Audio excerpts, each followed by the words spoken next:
Tema de hoje: a esperança do céu. E aqui eu me refiro à palavra esperança, do verbo esperançar. A esperança, ou muitas pessoas falam esperar, mas esperar do verbo esperançar, e não de somente esperar.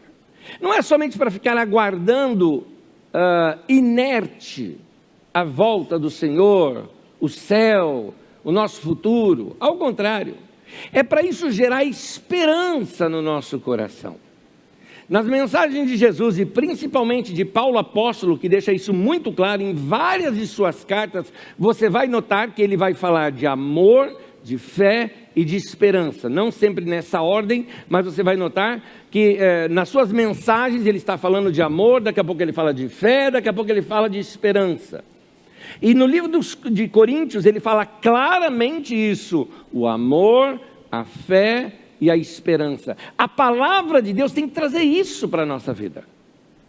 Por isso que no domingo passado fizemos uma mensagem aqui corretiva sobre esse ensinamento que tem por aí sobre o fim do mundo, que está dando medo para as pessoas. As pessoas estão ficando com medo, as pessoas estão ficando temerosas, algumas inseguras, mas a pregação da palavra de Deus, ela tem que trazer fé, ou ela traz amor, ou ela traz esperança, ou ela traz tudo isso de uma só vez para nós.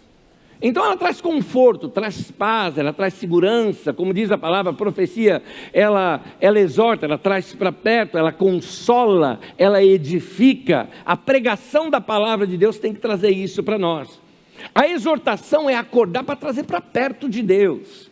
A consolação é para confortar o nosso coração diante de situações difíceis.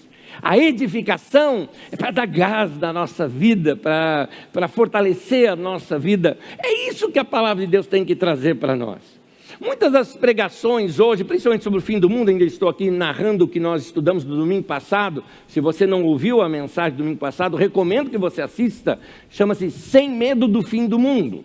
Importante você ter uma visão clara sobre o final dos tempos e não ficar seguindo como a Bíblia mesmo chama de fábulas, né? Engenhosamente inventadas, invenções que vieram aí ao longo da história da igreja sobre o fim do mundo, que não está na Bíblia Sagrada, distorceram o texto da Bíblia Sagrada. Então, vamos olhar para os textos bíblicos de uma outra maneira. A palavra de Deus, ela é gostosa, como Jesus mesmo disse, né? Sobre segui-lo, ou seja, quando ele fala: tome sobre vocês o meu jugo. O que ele está querendo dizer com isso? Me siga, ande comigo. Jugo é a canga, ou é aquilo que se coloca no boi, algo de madeira que põe aqui no pescoço de um boi e no pescoço do outro boi, para que os dois bois juntos andem no mesmo passo para puxarem o arado. Normalmente é um boi mais velho, experiente, com um boi mais novo. Então, tomar o jugo de Jesus é como o boi mais novo que vai aprender a andar no passo do mais velho. Aliás, abrindo um parênteses aqui, não tem nem a ver com a minha mensagem. Aprenda uma coisa, meu querido. Quando a gente está andando e o jugo está pesado, é porque nós estamos fora do passo com Jesus. Ou nós estamos na frente dele, carregando todo o peso, ou nós estamos atrás e ele está nos puxando, e aquilo dói. É só andar no passo de Jesus. E ele fala: o meu jugo é suave, o meu fardo é leve. E no contexto do texto, ele está falando do ensino. Estar debaixo do jugo de alguém é estar debaixo da interpretação que aquela pessoa dava para os textos bíblicos. E Jesus estava falando: venham a mim, vocês que estão cansados e sobrecarregados, e eu vos aliviarei. Cansados e sobrecarregados do quê? Ele estava falando para os judeus, que tinham muitas leizinhas, muitas regrinhas, aqueles ensinos que mais massacravam o povo, e Jesus está falando: anda comigo, meu fardo é suave, meu jugo é suave, meu fardo é leve. Ele está dizendo o seguinte: anda comigo, meu ensino não pesa, minha mochila não tem chumbo. É isso que Jesus está ensinando. Então, vamos buscar aprender mais da palavra de Deus. Aliás, uma observação que eu fiz, ontem nós tivemos uma reunião muito gostosa com os cooperadores aqui da nossa comunidade. Fizemos um retiro juntos aí de um dia, foi um tempo gostoso, um tempo de adoração, um tempo de comunhão, tudo muito gostoso. E na palavra eu estava falando com eles, exatamente revendo algumas coisas que ensinamos aqui na nossa comunidade, e eu falei para eles: vocês já notaram uma coisa? Que essa turma hoje que fica ensinando sobre o fim do mundo, botando medo nas pessoas, sabe assim, com pregações, eu estou falando de gente daqui da Carisma que me contou que ouviu uma pregação, e não faz muito tempo, faz pouco tempo, e outras foi eu mesmo que ouvi, mas eu ouvi pela internet, ele ouviu ao vivo. E a pessoa assim, Jesus está voltando, e assim, pondo drama nas pessoas, Jesus está voltando, meu irmão, para que esse negócio de vai fazer faculdade, que faculdade nada, vai pregar o evangelho porque Jesus está voltando, não vai fazer negócio, que negócio nada, concentra, dá todo o seu dinheiro para a igreja, porque Jesus está voltando. Eu falei, epa, tem coisa errada aí, tem coisa errada aí. Então, algumas pessoas que ficam dramatizando sobre a volta de Jesus, eu te digo uma coisa, já percebeu que a maioria deles já passou dos 50, 60, já está até nos 70? Sabe por quê? É que o mundo dele está no fim. O mundo dele está acabando. E aí ele quer acabar com o nosso mundo também. Gente, o que a Bíblia nos ensina? A Bíblia nos ensina que o Espírito Santo sendo derramado sobre nós, diz ali que os velhos sonharão. Quando você está cheio do Espírito Santo e tem comunhão com Deus, não importa a tua idade, meu irmão, Deus coloca sonhos no teu coração, aí você quer viver mais ainda, você quer experimentar mais coisa boa, você não vai para esse lado dramático todo, não precisa de nada disso, meu irmão, anda com Jesus que é gostoso. Deixa eu voltar agora no meu ensino. Vamos falar sobre o céu, da esperança do céu, o que os profetas falaram sobre isso, como Isaías via o céu, como João via o céu, o que Jesus fala sobre o céu, e o que dá para a gente compreender sobre o céu. Antes de aprender e ler os textos e estudar, eu preciso te mostrar como você precisa ler esses textos. Eu te explico. Se alguém te desse um livro de aventura, eu tenho certeza que você já iria ler esse livro com uma certa atitude, ou como, por exemplo, alguém te chama para assistir uma comédia, você já, epa, eu vou rir, você já vai predisposto a isso. Mas se eu te der um livro assim e falo, esse livro é uma poesia, e você precisa prestar muita atenção. Poesia não se lê como quem lê notícia, e nossa mente está disciplinada, mente atual, nossa, dos últimos 15, 20 anos, nós estamos disciplinados e bombardeados a pensar tudo como reportagem. Você lê muitas matérias, você lê muitas notícias, você vê muita coisa assim, então tudo parece ser factual. Nós estamos perdendo habilidades de imaginar. Imaginação parece que é coisa de criança e mentira, e não é, foi Deus que nos deu a imaginação. Nós desaprendemos a ler poemas e poesias. Talvez se nós fôssemos ler algumas poesias, demoraria tempo para a gente compreender. É por isso que quando você pega um poema profundo, você tem que lê-lo de alma aberta. Novamente você o lê, você repete, você repensa, você reorganiza a mente e o pensamento, até você compreender, é disso que ele está falando. Então, vamos ver esses textos, não como quem vê notícia, mas vamos ver esse texto como quem vê poesia, que tem revelação ali por detrás. Vamos começar lendo. Eu quero começar lendo com vocês o texto de Apocalipse, onde João, na verdade, está falando sobre a igreja, mas nos dá uma ideia do que ele configurou no seu coração como o céu. Apocalipse 21, versículo 3 e 4 diz assim: então ouvi grande voz vinda do trono, dizendo: eis o tabernáculo de Deus com os homens. Deus habitará com eles, e eles serão povos de Deus. E Deus mesmo estará com eles, e lhes enxugará dos olhos toda lágrima, e a morte já não existirá. Já não haverá luto, nem pranto, nem dor, porque as primeiras coisas passaram. Me mantenha esse texto aqui, por gentileza. Esse texto foi escrito por uma igreja que estava sendo perseguida. Para gente que estava perdendo pai, mãe, marido, esposa, porque eles, por amor a Jesus, não estavam morrendo de morte natural, estavam sendo decapitados, crucificados, mortos. É uma perda muito grande. Então ele mostra um tempo da igreja, no caso aqui a gente remete isso ao céu, em que Deus mesmo estará presente ali, como pai e filho. E ele lhes enxugará dos olhos toda lágrima, a morte já não existirá, não haverá luto, nem pranto, nem dor. Até aí, obrigado. É isso que a gente espera. Essa é uma descrição do céu. Muitos de nós carregamos no nosso coração algo chamado saudade. Quer ver uma coisa? Acho que vai passar pela mente de vocês aqui várias pessoas. Pessoas que gostaríamos de ver novamente e dar um abraço, mas não estão mais aqui. Nós carregamos essa saudade no nosso coração. E vou te dizer mais, e se você é recente nisso, ou seja, se você teve uma perda recente, ela ainda dói em você, eu preciso te contar algo. Você fala, mas essa saudade, ela dói e nada cura. Verdade, saudade não tem cura, porque saudade não é doença, saudade é honra.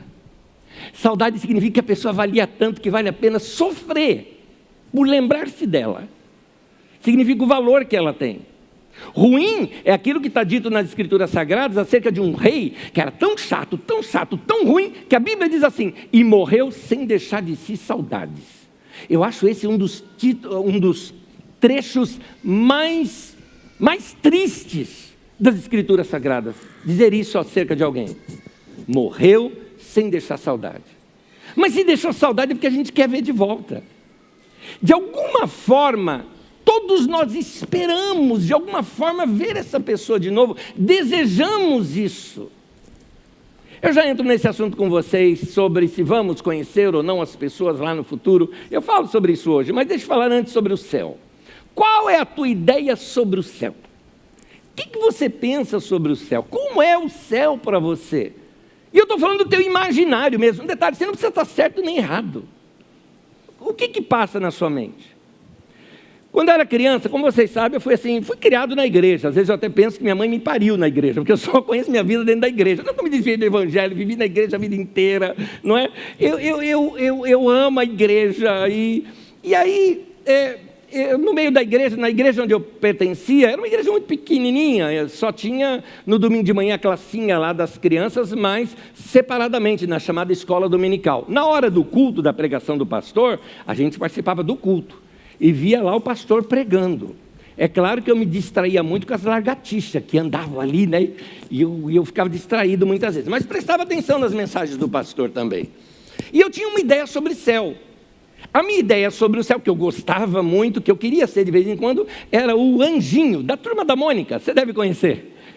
Eu achava o máximo aquilo, sabe? Voar, deitar na nuvem, tocar uma harpinha, era um negócio legal e bonitinho. Apesar de que meu personagem preferido do Maurício Souza é o Louco, adoro aquele personagem, acho ótimo. Mas a pregação dos adultos estragaram um pouquinho a minha ideia de céu. Porque o pastor estava pregando sobre o céu e ele interpretou o céu de modo literal. Uma das coisas que ele falou, quando chegarmos no céu, cada um de nós vai receber a sua coroa. Gente, se tem uma coisa que desde criança eu detesto, é esse negócio de rei, rainha, príncipe. Eu detesto essas coisas. Eu sou da periferia, gente. Eu vejo o rei, rainha lá, todo bonitão. Eu fico, quem está pagando isso? A gente ralando aqui, os caras lá que não trabalham, vivendo desse jeito. Eu nunca gostei desse negócio, não. Nunca gostei. Então aquele negócio, não, vamos receber a coroa, tal. Eu fico imaginando aquele negócio em cima da cabeça. Não é, e ainda mais eu que tenho cabeção, imagina. Vai caindo, né? Aí o pastor emendou noutra. Quando chegarmos diante de Deus, cada um de nós vai receber o seu galardão. Ele não está errado, isso aqui é que ele está falando literalmente os textos. O texto fala isso. E a palavra galardão significa recompensa. Acontece que no meu dicionário infantil, da minha mente, não existia essa palavra galardão. E a palavra mais perto, mais próxima disso era a palavra galão. Aí eu fiquei imaginando, vou chegar no céu, parar numa fila, vão botar uma coroa na minha cabeça e vão me dar um galão. E o pastor falava, e uns vão receber um grande galardão, outros um pequeno. Eu fiquei, imaginando, carregando, mas que céu mais chato é esse? Mundo de Bob, minha cabeça, voando desde criança, imaginativa. Mas, gente, eu não quero perder essa imaginação, porque não dá para a gente tocar essas verdades espirituais sobre o céu, se nós não abrirmos um pouco a nossa imaginação. Porque o que é o céu? Aliás, como é o céu? Sei lá, nunca tive lá. Nunca alguém que esteve lá voltou para contar. O que estava lá e esteve aqui com a gente não falou muita coisa, que é Jesus. Então, o que eu vejo no céu ao longo das escrituras e dos textos que vão aparecendo aqui para nós vamos analisá-los, o céu é uma idealização do paraíso perdido. O céu, pensa aqui comigo, o céu é o máximo do máximo do máximo que você consiga imaginar, ele é mais do que aquilo. O céu é o ápice, é o clímax, é o máximo, é a plenitude da existência humana. O mais alto que a gente possa compreender sobre felicidade, de glória, de presença de Deus, é o céu. A mais alta beleza, o máximo de justiça, uma harmonia, um amor tal, um amor de tal maneira grande, que nós nunca sequer conseguimos perceber ou chegar nesse nível de amor, porque é o mesmo tipo de amor que existe entre a Trindade. O mesmo amor entre o Pai, o Filho e o Espírito Santo é o amor que nós vamos estar sentindo entre nós também e em todo o ambiente naquele lugar. Gente, nós esperamos essa perfeição, faz parte da trama cristã, faz parte dessa promessa para o cristão, esperamos essa plenitude. Nesse sentido, o céu, e eu vou falar uma palavra aqui que eu preciso orientar para você o que ela significa, o céu é a nossa utopia. Por que utopia? Utopia não é algo negativo. Eu preciso dar uma explicação etimológica aqui para você, eu vou abrir esse parêntese. 1516, Thomas More, esse homem escreveu algo acerca de um lugar, só que ele se inspirou nas narrativas de Américo Vespúcio. Américo Vespúcio foi o que deu o nome às Américas. E ele narrava Américo Vespúcio narrou acerca de um dos lugares por onde ele passou, uma ilha paradisíaca. E, segundo ele, o lugar mais lindo que ele já tinha passado por esse lugar. Aliás, sabe que lugar é esse? Fernão de Noronha, aqui no Brasil. E esse homem, Thomas More, ele resolveu escrever, fez um conto acerca de um lugar, de uma ilha, onde ele imaginou uma ilha onde havia um sistema de governo que nunca nenhum país havia ainda experimentado, onde todos eram felizes, ninguém tinha demais, eles tinham tudo o que precisavam, mas nada demais. Era um lugar onde havia justiça, um lugar novo, um lugar puro, onde as pessoas se amavam. E como que se chamava esse lugar no seu conto? Utopia. Então é daí que vem a palavra. É uma junção de duas palavras gregas, utopos, né? Não lugar. Por que não lugar? Porque é um lugar que a gente não toca fisicamente. O céu é assim, eu não toco o céu fisicamente. Eu estou na história. Eu estou preso na linha do tempo e da história. O céu é o eterno. E as minhas experiências com o eterno são as minhas experiências com Deus. Quando eu tenho aquela experiência da presença de Deus, de uma experiência com Deus, são os poucos momentos da minha vida onde eu recebo uma amostra grátis do que é o eterno. Eu começo a perceber. Então é um lugar ainda por vir. No bom sentido da palavra, então, o céu acaba sendo essa nossa utopia, um não lugar. Mas para quê? Para me dar esperança. É um não lugar físico, é um lugar para onde eu ainda vou, para se tornar o quê? O modelo de tudo que eu venho fazer aqui na terra. É a minha referência do que eu vou viver aqui na terra, do que eu quero aqui na terra, eu passo a me referenciar pelo céu. Quando a gente tenta descrever o céu, qualquer descrição que a gente faça, ela se torna fantasiosa. A minha é. Eu vou contar depois para vocês a minha. Ela é fantasiosa? Porque é a minha fantasia, é a minha imaginação. Por quê? Porque eu sei que por máximo que eu imagine, o céu ainda é mais do que aquilo.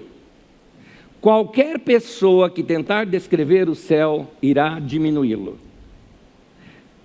É como você tentar descrever a Deus. Como é que se descreve a Deus? Não se descreve.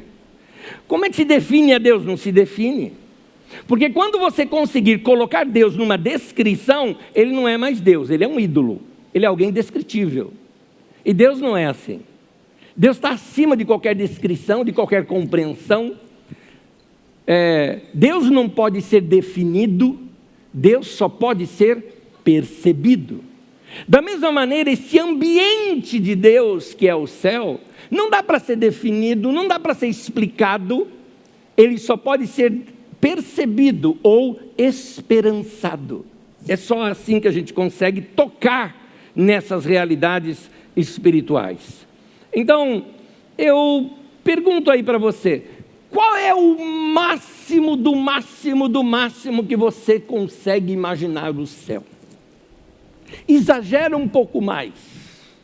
Acrescente ainda mais perfeição, mais maravilha, e eu te digo, ainda não é isso. É mais do que isso. É algo que não cabe nas nossas definições. Acontece que nessa mania nossa de ver tudo como reportagem, a gente quer de modo lógico definições, mas elas não existem quanto a isso. Como eu disse, tem que se entender essas histórias como quem se entende poesia, como alguém que compreende, que tem verdades mais profundas do que a nossa mente consegue absorver. Me lembro uma conversa com o meu pastor, pequena igreja batista onde eu frequentava, e aquele, não era nem adolescente ainda, um menino pré-adolescente, sempre fazendo perguntas. Quando eu chegava no meu pastor, falou, pastor, tem uma pergunta. Ele devia falar, meu Deus do céu, lá vem ele. E aquela minha pergunta, eu falei, Deus criou tudo, não é? Sim, Deus criou tudo. E quem criou Deus? Como é que Deus veio existir? Sábio como era meu pastor. Ele tinha acabado de tomar um copo d'água e ele pegou o restinho d'água que tinha assim, e ele jogou num lugar. Ficou assim algumas gotas d'água aqui. E ele falou o seguinte, se eu te desse uma esponja, toda sequinha, você conseguiria absorver com a esponja toda essa água? Eu falei, sim. Ele falou, isso. Aí ele mostrou o copo assim, ele falou, vamos imaginar uma jarra maior, cheia de água agora. Essa mesma esponja conseguiria absorver toda esta água? Eu falei, não. Ele falou, por quê? Porque ela é pequena para o volume de água que nós temos ali. Ele falou, exatamente. E com uma mente pequena como a que você tem, você quer compreender Deus? Obrigado, pastor. Obrigado, pastor. Na verdade, nós não temos condições de compreender nem Deus, nem o céu. Mas dá para a gente ter o quê? Percepções, experiências. Alguma coisa que é apenas percebido, como eu disse, Deus não dá para ser definido, mas dá para ser percebido, experimentado ou esperançado. Quando a gente pensa na Bíblia Sagrada, há várias figuras que nos ajudam a pensar sobre o céu. Nós chamamos o céu de paraíso. Um outro lugar que é chamado de paraíso é o chamado jardim, lá no Éden. Não é que o Éden é o nome do jardim, era um jardim no Éden, a leste do Éden, na verdade. Então ali você imagina o lugar onde não havia maldade, de tal forma que os animais estavam juntos. Não havia maldade no lugar. Eu imagino assim um lugar de beleza incrível, um paraíso. Eu selecionei figuras aqui, por exemplo, de lugares lindos que nós temos aqui na Terra mesmo. Por exemplo, essas são do Parque Itachi, lá em Tashinaka, no Japão. E há um período do ano onde as flores são assim exuberantes. O lugar é realmente encantador da gente ver. Então, eu fico imaginando como que deveria ser esse jardim, porque a Bíblia não fala jardim, mas isso é tradução, talvez uma outra tradução seria pomar, um lugar cheio de cheiro, cores, árvores, frutos, flores bonitas. Deus andando com o homem ali no final da tarde, ver o pôr do sol juntos. Então, quando o homem foi expulso desse jardim, resto da sua existência, ele passava carregando essa busca pelo paraíso perdido. É isso que Gênesis quer nos retratar. Você não tem que ler Gênesis como história, você tem que ler Gênesis como revelação, como poesia. Ali está retratando como é o ser humano. O ser humano fica em busca desse paraíso perdido, que um dia ele entende que é a origem dele. Assim sou eu, assim é você também. Eu digo o seguinte, que qualquer pessoa aqui, que esteja vivenciando talvez os melhores anos de sua vida, o melhor momento da sua vida, no fundo ele pode olhar para a sua vida, para dentro de si e ainda fala assim, tem algo mais ainda. Não é possível que isso é tudo que eu possa experimentar. Nós percebemos que de alguma forma nós fomos criados para algo maior do que aquilo que a gente está vivenciando. A gente carrega dentro de nós essa falta algo, tem algo mais. A vida é para ser mais do que isso que a gente está vivendo. É isso que Gênesis explica com o ser humano que vive em busca desse paraíso perdido. Explica essa vontade do ser humano de querer ter algo que ainda não atingiu. Acontece agora, aí que está o ponto. Quando eu perco esta visão do céu, eu começo a me tornar muito terreno. Eu fico buscando coisa. Eu fico buscando alguma coisa para preencher aquele vazio. Quando eu perco essa visão do eterno, da comunhão com Deus, da relação com Deus, porque o máximo que eu consigo experimentar do céu na terra é a minha comunhão com Deus.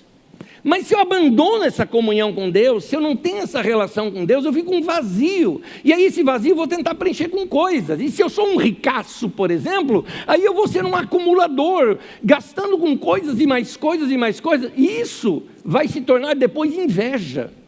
Porque a hora que eu ver aquele cara que está com um sorriso, o cara está bem, está com um sorriso, tudo mais, você fala, ele conseguiu, ele achou. Ele tem um negócio lá que eu não tenho. E a Bíblia vai contando essa história em meio de uma trama. De um irmão, Caim, que mata o outro irmão, Abel, por pura inveja. Vê Abel com o sorrisão dele, da relação dele com Deus, ele vai lá e mata o cara. Porque inveja é isso. Inveja não é só desejar que a sua grama seja mais verde que a grama do vizinho. Inveja ainda é pior do que isso. Você quer que a sua grama seja mais verde que a dele morra. Isso é inveja. E então isso brota no nosso coração quando a gente perde essa referência do eterno, da eternidade, quando a gente foca somente nesse mundo como se esse mundo fosse tudo o que existe. Se nós perdermos a referência do céu, nós vamos perder a referência da nossa caminhada aqui na terra. E sabe quem ensina isso? Jesus. Lá em Mateus capítulo 6, ele ensina uma oração que você sabe até de cor. Mas eu queria chamar a atenção nessa oração que Jesus ensina, quando ele fala sobre o céu. Olha como ele fala sobre o céu. Vamos lá. Pai nosso que estás nos céus, santificado seja o teu nome, venha a nós o teu reino, seja feita a tua vontade assim na terra como no céu. Jesus nos ensina a desejar que aquilo que acontece no céu venha para a terra. Faz aqui o que existe lá no céu. Como é que você imagina o céu? O céu é um lugar de justiça. Portanto, meu irmão, se você segue Jesus, você se revolta contra toda injustiça. Você não pode admitir injustiça. De uma certa forma, quem segue Jesus carrega esse sentimento de justiceiro, né? Não no mau sentido da palavra, mas no sentido de desejar justiça, de ser contra a injustiça. No céu, há igualdade. Não existe homem nem mulher. Aliás, Paulo traz isso para a igreja, inclusive. Paulo, apóstolo, não espera o céu para isso. Ele fala que agora em Cristo não há mais judeu nem grego, nem homem nem mulher, nem escravo nem livre. Quem é cristão, não há escravo nem livre. Quem é cristão não é classista. Não separa as pessoas por classes sociais. Pouco me importa se o cara é um príncipe ou se o cara vive numa favela, vou tratar da mesma maneira e com a mesma honra porque eu estou diante de um ser humano. Quem é cristão pensa isso. Ele traz o céu para a terra. Quem é cristão não dá para ser misógino. Quem não sabe o que é misógino é o cara que é machão, que acha que homem é melhor do que mulher. Em Cristo não há isso, não há diferença sobre isso. Quem é cristão não pode ser homofóbico. Quem é cristão não pode ser racista. Quem é cristão luta pela paz. Porque no céu existe o quê? Paz. Portanto, irmãos, nós somos contra a guerra. Qualquer tipo de guerra, qualquer tipo de violência, nós somos contra. Não existe guerra santa. Ou é guerra, ou é santa, ou é santa, ou é guerra. As duas coisas são incompatíveis. Quem é cristão não faz arminha. Quem é cristão não quer violência. Porque nós queremos o céu. Nós queremos o céu. Nós não queremos esses negócios da terra. Pai nosso que estás nos céus. Depois, seja feita a tua vontade aqui na terra como ela é feita no céu.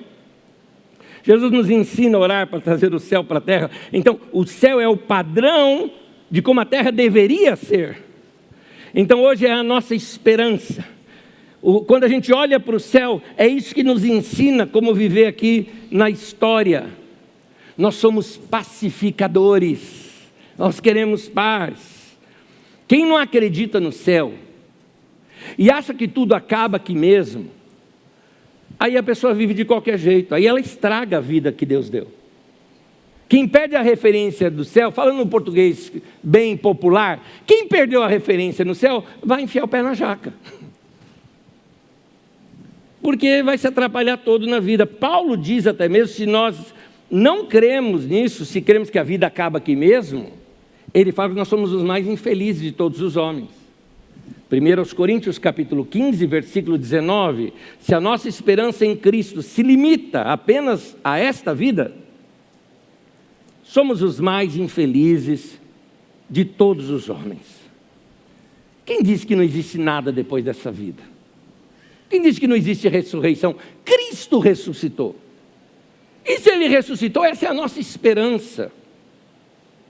A vida na terra, sem a esperança do céu, é uma piada de mau gosto. Porque com tanta desigualdade, com tanto sofrimento, isso aqui não pode ser a criação final de Deus, não. Deus não é sádico.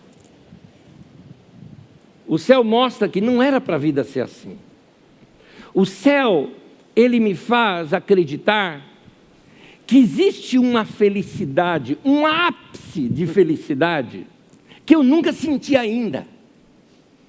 Existe uma felicidade que, por mais experiências que eu já tive aqui, ela ainda não se compara com essa felicidade que está por vir.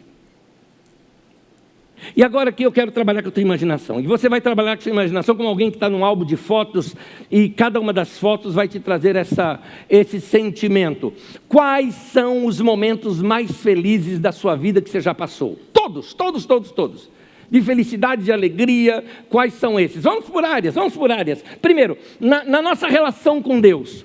Quais foram os momentos mais marcantes e mais maravilhosos que você já teve com Deus na sua vida? Eu estou falando daqueles que, sei lá, fez teu corpo tremer, fez você chorar, porque o corpo reage muitas vezes, né? Ou aqueles que fez talvez você cair de joelho, ou quem sabe ficar quieto, pasmo. Ou aqueles que simplesmente você levantou a mão e se quebrou todo diante de Deus. Quais foram suas experiências? Talvez a experiência do batismo, ou da primeira ceia que você tomou, ou de um cântico que te marcou, ou uma mensagem que parecia uma profecia, ou uma cura, ou um milagre, alguma situação que você fala, meu Deus, como o Senhor existe, como o Senhor é maravilhoso, como o Senhor é incrível. Meu irmão, Deus é o eterno, naquele momento você tocou a eternidade. Foi um pedacinho do céu aquilo. Tem mais. Vamos trazer aqui para as nossas coisas do dia a dia, porque a nossa alegria, a nossa felicidade aqui, também isso vem de Deus.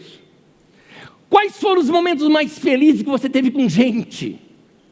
Talvez alguma lembrança da infância, com pai, com mãe, com brincadeiras, ou quem sabe já na fase adulta, do seu casamento, naquele momento gostoso quando nasceu o primeiro filho ou o segundo filho, e você tem experiências com Deus ali, daqueles momentos.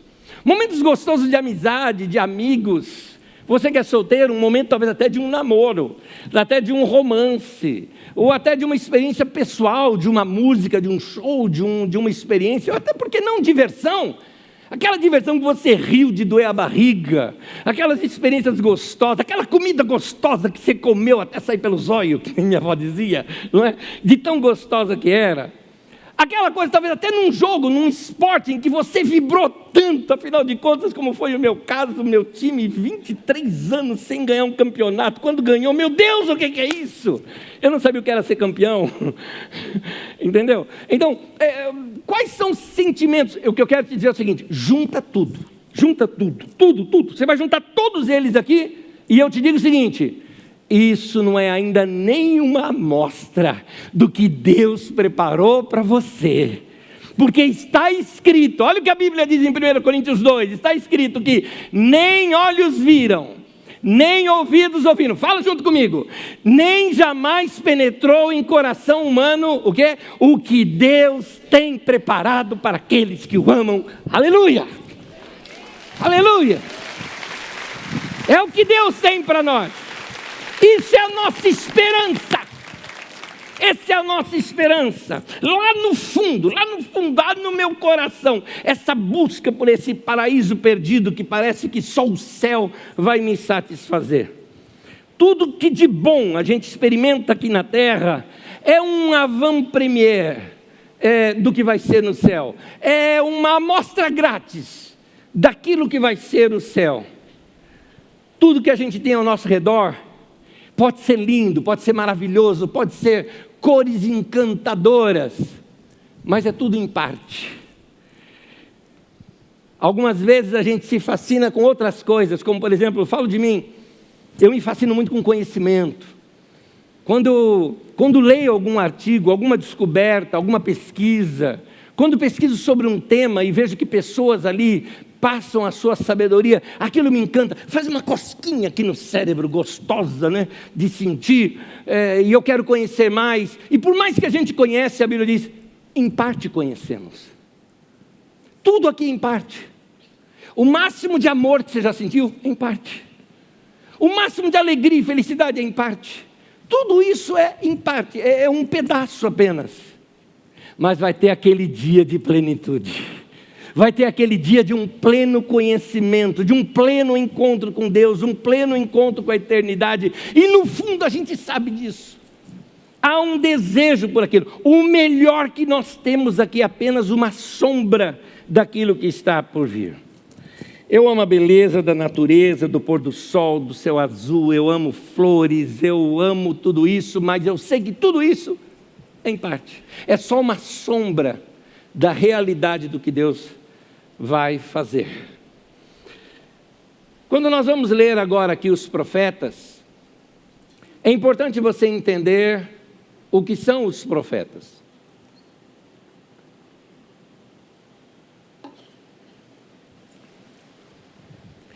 São pessoas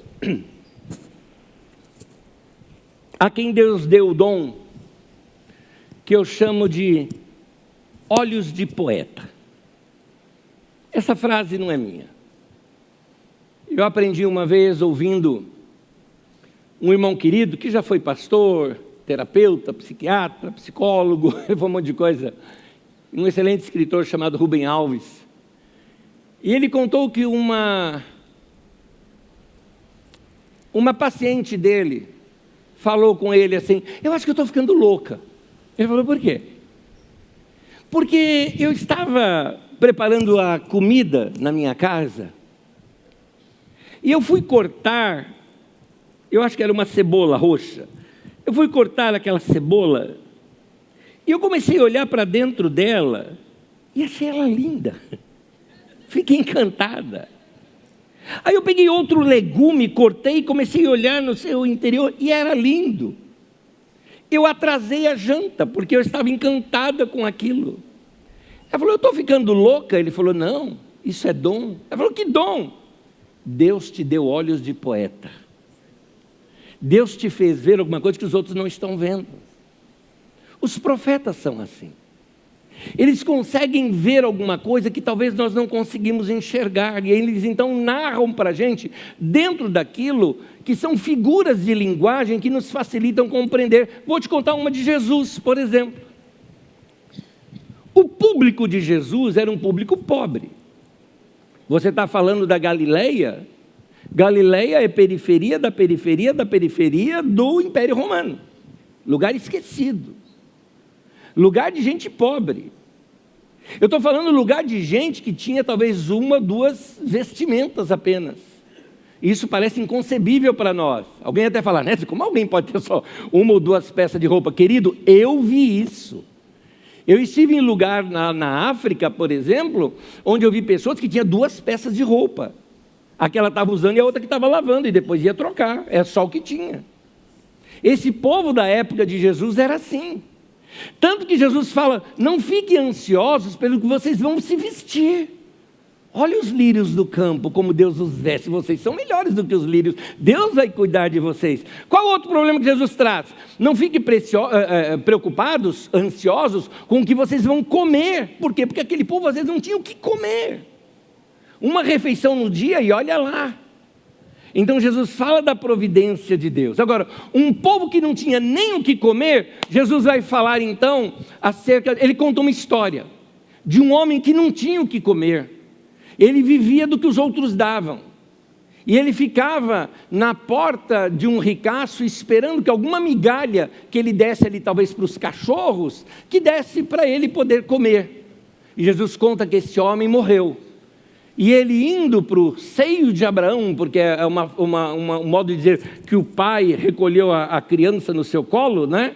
Ele diz que ali houve o quê? Um grande banquete. Por quê? Porque isso era o máximo que esse homem desejava. Jesus então tentando aguçar a memória daquele povo, tentando aguçar a imaginação, melhor dizendo, daquele povo, para eles tentarem compreender o eterno, ele fala, o que mais você desejaria nessa vida? Eu desejaria um bom prato de comida. Jesus fala, pois bem, você vai chegar no céu e vai ter uma mesa bem grande preparada para você. É isso. Então Jesus usa figuras de linguagem, porque nenhuma figura aqui na terra de fato representa o céu. Talvez para você não encante muito isso, porque você tem comida na sua casa. Mas ali para aquele povo sim. Quem não gosta de uma casa boa, um lugar bom para morar, aquele povo talvez que morava e dormia na rua, Jesus fala, na casa do meu pai há muitas moradas. Apesar que ali ele está falando da igreja. Há muito lugar, há lugar para todo mundo. Olha como João descreve o céu no Apocalipse. Apocalipse 21, versículo 3 ao 7. Agora eu vou ler numa outra tradução. E vou seguir o texto de onde eu parei. Ouvi uma voz que vinha do trono e dizia, agora o tabernáculo de Deus está com os homens com os quais ele viverá. Eles serão seus povos, o próprio Deus estará com eles e será o seu Deus. Ele enxugará dos seus olhos toda lágrima. Não haverá mais morte, nem tristeza, nem choro, nem dor, pois a antiga ordem já passou. Aquele que estava sentado no trono disse, estou fazendo novas todas as coisas. E acrescentou, escreva isso, pois essas palavras são verdadeiras e dignas de confiança. E disse-me ainda, está feito. Eu sou o alfa e o ômega, o princípio e o fim. Quem tiver sede, darei de beber gratuitamente da fonte da água da vida. O vencedor herdará tudo isso. Eu serei o seu Deus e ele será o meu filho. Está aí, um desses sonhadores, profetas e poetas, que descreve o céu como esse lugar encantador, que o próprio Deus é o nosso Pai e vai nos receber num lugar onde não há tristeza, não há dor. Isaías é outro sonhador e com olhos de poeta, que descreve em forma de poesia a sua profecia, dizendo assim, Isaías 11, versículos 6 ao 9, ele imagina que um lugar totalmente de paz, onde não há o mal, então ele fala, o lobo viverá com o cordeiro, o leopardo se deitará com o bode, o bezerro, o leão, o novilho gordo pastarão juntos, e uma criança os guiará. A vaca se alimentará com o urso, seus filhotes se deitarão juntos, e o leão comerá palha como o boi. Criancinha brincará perto do esconderijo da cobra, a criança colocará a mão no ninho da víbora. Ninguém fará nenhum mal, nem destruirá coisa alguma em todo o meu santo monte, pois a terra se encherá do conhecimento do Senhor, como as águas cobrem o mar. Isaías, ele já imagina o céu numa nova terra. Então ele descreve isso dessa maneira. Se você perceber bem, todas essas figuras na Bíblia Sagrada estão falando da mesma coisa. O Éden, a terra prometida que mana leite e mel, os sonhos dos profetas, que nós lemos alguns aqui, a igreja gloriosa narrada ali por Paulo, o céu descrito ali em Apocalipse, tudo está interligado e ligado. Agora, vamos aqui falar da gente. E eu vou te falar uma coisa que eu acho que está no teu coração e você não tem coragem de falar. E eu vou falar então de mim. Mesmo encantado com o céu, que acho que deu para você notar nas minhas palavras e na minha expressão, como eu sou encantado e esperançoso desse lugar, eu não quero ir para lá agora não. Eu quero ficar mais um pouco aqui. Porque eu quero viver. Porque Deus me deu essa vida para viver. E eu vou te explicar isso. 2 momentos da vida de Paulo apóstolo. Um momento no início do seu ministério, quando seu ministério estava assim despontando, crescendo, várias cidades se convertendo, aliás, cidades que ele nem foi, acabavam se convertendo por gente que se converteu com ele. Paulo não tinha nem tempo para sair de Éfeso, o Epáfras se converte com Paulo, vai lá para Colossos, evangeliza e surge uma igreja lá que Paulo nunca nem viu o pessoal e está vendo o ministério crescendo, ele está no auge da vida dele, só que nesse momento ele é preso. Aí ele pede para a igreja, ora para que eu seja livre. Por quê? Ele não queria morrer, mas vai que. Aí ele fica pensando, e aí, se eu morro, mas aí eu vou estar com Cristo, mas eu não sei se eu quero morrer. E aí Paulo começa, e ele narra isso na carta aos Filipenses. Olha o que Paulo diz aqui. Paulo fala assim, porque para mim o viver é Cristo, e o morrer é lucro. Caso eu continue vivendo no corpo, terei fruto do meu trabalho. E já não sei o que escolher. Estou pressionado dos 2 lados.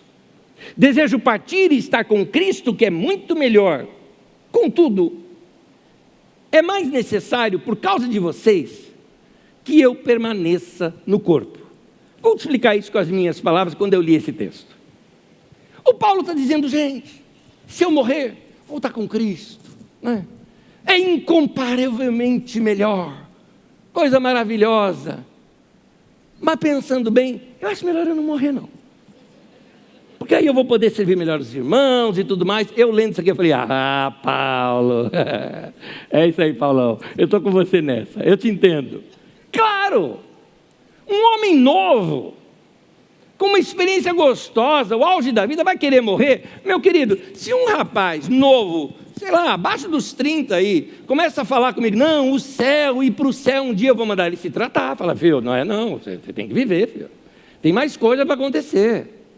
Então, se você está experimentando algo bom na vida, viva, o céu vai chegar ainda, tem esse momento. Não é porque eu vou para o céu um dia que eu quero viver o inferno aqui na terra, de jeito nenhum, eu quero viver o melhor de Deus aqui. Deus me prometeu vida abundante, quero experimentar o melhor da minha vida aqui. Mas, gente, tem um outro momento da vida do Paulo. É um outro momento quando os anos já se passaram, quando tudo que ele imaginou e pediu e pensou já tinha acontecido. Ele sentiu que ele cumpriu todos os sonhos de Deus para a vida dele. Ele então começa a ver o céu como alguma coisa um pouco mais próxima. Há um momento na vida da gente em que os nossos pés vão se desprendendo do chão. Onde a gente começa a almejar mais as coisas eternas do que essa vida aqui. Já na carta de Timóteo, quando ele está no final da sua vida, é a última carta que ele escreve. E tem mais uma vez preso, Paulo teve umas 5, 6 prisões. Mas, mais uma vez preso, Paulo dessa vez falou, dessa vez eu vou. A sentença de morte já havia sido colocada sobre ele por César Nero, ele só estava aguardando o dia da chamada. Ele escreve uma carta para o Timóteo e fala: vem ter comigo depressa, quero te ver ainda. Mas olha só essas duas narrativas de Paulo, no último capítulo da última carta que ele escreve, já velho, ele diz assim, 2 Timóteo 4, 6 e 7, está próximo o tempo da minha partida, combati o bom combate, terminei a corrida, guardei a fé. Ele falou: eu já fiz tudo, guardei minha fé. E aí ele continua, no versículo 18 ele fala: o Senhor me livrará de toda obra maligna e me levará salvo para o seu reino celestial. A Ele glória pelos séculos dos séculos. Amém. E está Paulo agora lá diante de Deus, adorando e experimentando isso que ele desejou a vida o tempo todo. Ele estava já aguardando o céu. Ele teve aquela sensação de que deu vontade de voltar para casa. É a sensação de que eu tenho saudade de um lugar que eu nunca tive. Eu tenho saudade de um lugar que eu nunca estive no lugar. Sabe por quê? Porque nós temos em nós o sopro de Deus. Lembra lá do Gênesis? Deus soprou no homem, fez o homem do barro e soprou no homem ali o seu espírito. Nós temos uma porção do eterno dentro de nós. E aí o texto, tanto de Jó, quando você vê lá em Eclesiastes, o pó volte à terra e o espírito volte a Deus que o deu, a gente percebe, tem algo me chamando para outro lugar. Está acabando o meu tempo aqui, foi isso que Paulo percebeu. Paulo percebeu, de fato, eu não pertenço aqui, eu pertenço a um outro lugar. Eu gosto dessa expressão: à medida que nós vamos envelhecendo, nossos pés vão se desprendendo da terra. Começamos a pensar mesmo, de fato, isso aqui não era tudo na vida. Aí o céu deixa de ser algo distante e passa a ser algo desejado. Eu não sei quantos de vocês tiveram a experiência de conversar com alguma pessoa muito idosa, que percebeu que o seu tempo estava chegando, mas eu estou falando de alguém cristã, com fé sólida. Eu tive essa oportunidade na vida da minha bisavó, não da minha avó, mas da minha bisavó. Minha bisavó, várias vezes pensamos que ela ia morrer. Íamos visitar, ela falou: para com isso, se veio me visitar para despedir, esquece, que eu não vou morrer não. Ela falava, isso 92, 93 anos de idade. Mas aos 98, ela manda chamar a gente, para se despedir. E ela falou: eu vou embora. Eu tive um sonho. E do outro lado do rio tinha um anjo dizendo: prepara-te, Israel, para encontrares com teu Deus. Esse é o texto bíblico. Em 10 dias eu vou vir te buscar. E ela foi avisando a gente. E a contagem é regressiva. Do 9º para o 10º dia dormiu e não acordou mais. Mas eu conversei com ela exatamente nesse período. E ela falava. Uma das coisas que ela falava é que ela orava para que Deus levantasse um pastor na família. Ela falou: você vai ser isso. E ela falava assim, eu vou ver Jesus. Ela falou, assim, você vai sentir saudade de mim, mas um dia você vai para lá também. Ela falou: minha cabeça não está mais aqui. Minha cabeça já foi na minha frente. Ela falava: minha mente já está lá. Só estou aguardando o corpo me liberar para eu ir de vez. Gente, quando alguém anda com o Senhor, vai viver o melhor aqui na terra, mas vai ter um dia que você fala: eu desejo algo ainda maior, eu quero estar com Cristo, como disse Paulo, que é incomparavelmente melhor. Amém. Glória a Deus pela esperança que nós temos em Cristo. Vamos ficar em pé, irmãos, mas eu tenho algo ainda para te falar, não vai embora, não se desliga não, fica comigo. Tem algo para te falar aqui.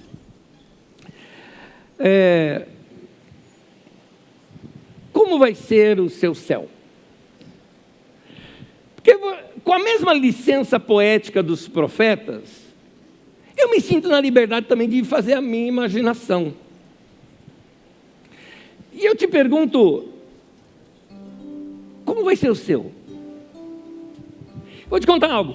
Uma pessoa na nossa comunidade me perguntou o seguinte: Enésio, no céu, a gente vai reencontrar as pessoas que nós assim temos saudade, perdemos e vamos poder reconhecer, nós vamos reconhecer essas pessoas. Sabe qual foi a minha resposta? Minha resposta foi, no meu sim. Como assim no seu céu? Porque a minha imaginação é o que me preenche. Eu não consigo imaginar um céu tão feliz que eu não vou conseguir matar a saudade do meu pai, por exemplo. Eu preciso abraçar o velho de novo. Preciso abraçar aquele homem. Eu preciso dar um abraço nele. Eu tenho saudade. Eu carrego essa saudade comigo. E no meu céu ele vai estar lá.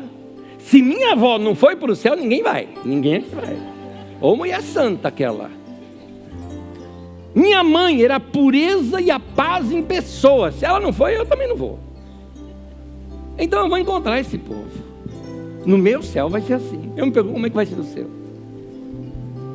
No céu lá dos hebreus, o povo passando fome, um grande banquete. O meu pode ser uma coisa mais leve, desde que na sobremesa tenha leite condensado. Daquele bom, não daquele de marca ruim, do bom, do bom.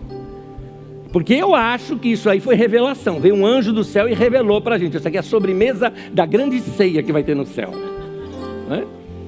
Pois bem, o que vai ter no céu? No meu vai ter que ter muito abraço. Porque eu gosto de abraçar. Eu gosto de ver gente, gosto de abraçar. Gostoso, carinho. Tem gente até que me pergunta, e o meu cachorro? Eu falei, eu não posso falar isso em público. Já me chamam de herege, não vou falar em público. Mas vê aí na sua imaginação. Querido, o principal no céu vai ser a presença de Deus. Olhar para Jesus e falar para Ele, obrigado. Olhar para Jesus e lembrar da cruz e falar para Ele, obrigado, Senhor. Eu não merecia tanto amor assim na minha vida. Porque o céu para nós é isso. É estar para sempre com o Senhor. Último texto, 1 Tessalonicenses 4, versículos 17 e 18. Vamos ler juntos? E assim estaremos com o Senhor para sempre. Consolem-se uns aos outros com essas palavras. Sejam consolados. Amém.